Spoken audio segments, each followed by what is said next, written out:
приятели от ферибота за Закинтос. Ще бъдем на Закинтос за 3 дни и ще видим острова на костенурките. И повярвайте ми, ще видим и истински костенурки. Закинтос е известен за своите разчитени видове костенурки, карета, затова тук има стая само за тях. Хайде да я разгледаме.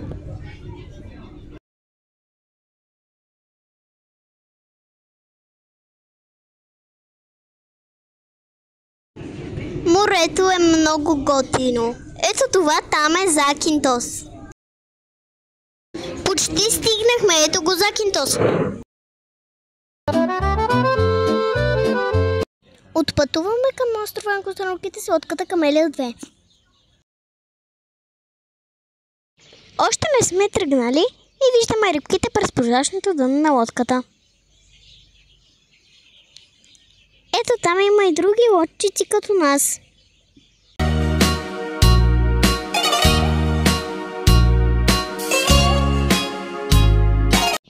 Както ви обещах, истински костенурки.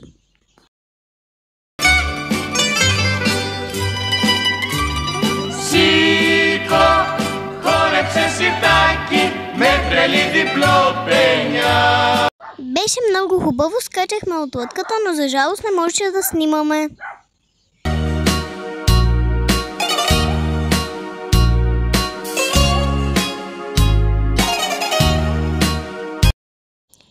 Ще плуваме при пещерите. Ето го там острова на костенурките и наистина изглежда като костенурка. В дървените къщички са яйцата на костенурките.